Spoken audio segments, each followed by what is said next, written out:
mbasuhuze mwifurize kugira ibihe byiza wowe udahwema kubana natwe umunsi ku munsi. Aha ni kuri Ujyuze Family TV. Niba ari ubwa mbere wahagera kanda subscribe kugira ngo tujye tubana mu biganiro byacu tukugezaho umunsi ku munsi.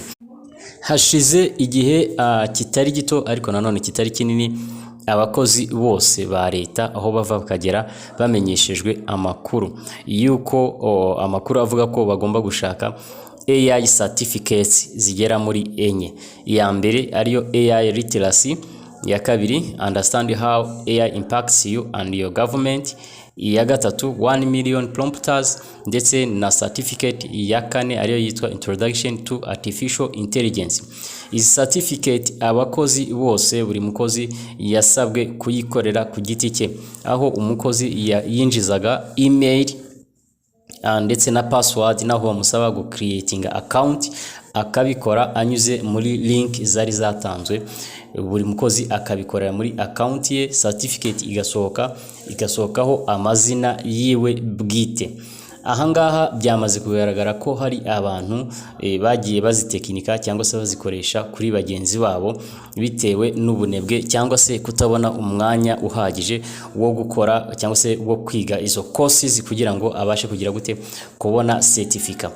Noneho abantu biyemeje kuzikorera bagenzi babo, ndavuga mu masiberi ndetse n'abandi biyemeje kugira gute kuzikorera bagenzi babo, byamaze kugaragara ko hari abagiye bagira bate batekinika agafata certificate y'umuntu runaka akayihereza indi AI akayisaba ko imuhindurira amazina, igahindura amazina kuri certificate ya mugenzi wawe, noneho akayigukubita cyangwa se akayiguhereza, akayimprima, akayisohora iri soft, akayiguhereza iriho amazina yawe, ariko mu by'ukuri iyo certificate yarakorewe muri account y'undi muntu.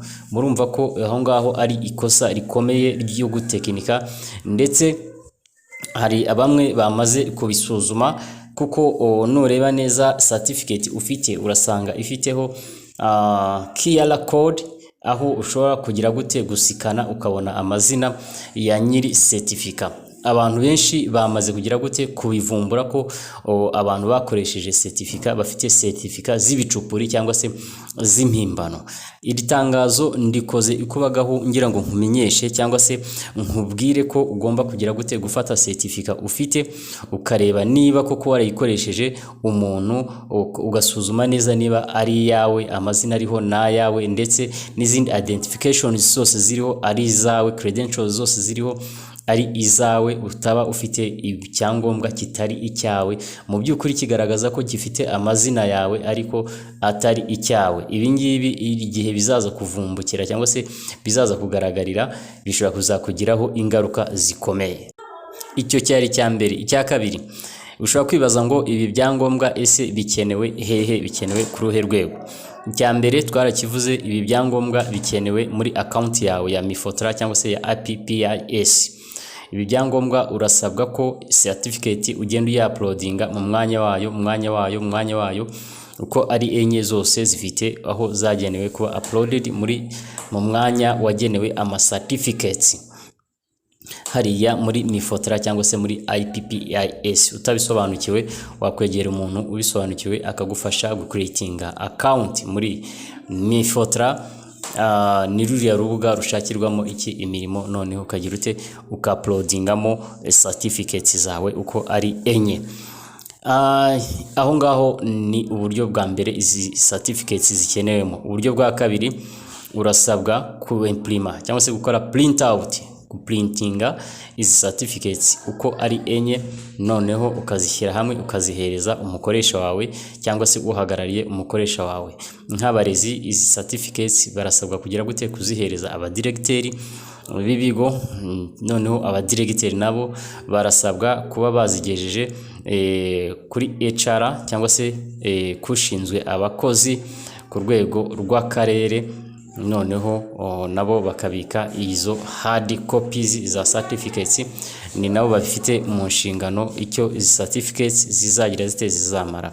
Nshatse kuvuga ngo iyo washyize muri system bazaba bari monitoringa banayirebe, ndetse n'izo watanze ziri hard nazo zaba zigaragara ndetse nawe urasabwa gufata izi certificates ziri hard ukazitunga iwawe ku buryo anytime umuntu yazikubaza ukagira ute ukaba wayerekana. Ikindi tutabura kubabwira nuko ugomba gufata izi certificates uko ari enye ukazishyira hamwe muri folder imwe ukazibika kuri flash cyangwa se ukongera ukagira ute ukazibika kuri email ku buryo anytime umuntu yayikubaza ukagira ute ukayerekana. Yes.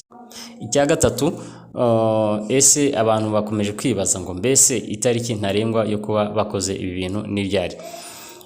Kugeza ubu itariki izwi yagiye isohoka amatangazo agiye atandukanye ni itariki 31 z'ukwezi kwa mbere ko muri uyu mwaka wa 2026 ko buri mukozi wese agomba kuba yarangije kugira gute kugeza ibi byangombwa aho bigomba kugera, ngira ngo twamaze no kubivuga hejuru. Ndagushimiye wowe wafashe umwanya wawe ukumva iyi video kandi ntiwibagirwe ukanda subscribe kugira ngo tujye tubana muri urugendo rwacu dufite rwo gusobanukirwa AI cyangwa se artificial intelligence. Mu minsi iri imbere mu gihe kitarambiranye turaje tubereke uburyo ki AI igiye kujya yifashishwa mu gufasha abakozi mu mirimo itandukanye. Abaganga ese bazakoresha AI mu buhe buryo? Abarimu bazakoresha AI mu buhe buryo? System za comptabilité ese AI ishobora kubafasha akazi mu buhe buryo? Ndetse n'indi mirimo igiye itandukanye. Ntucikwe nakagaruka. Ciao ciao.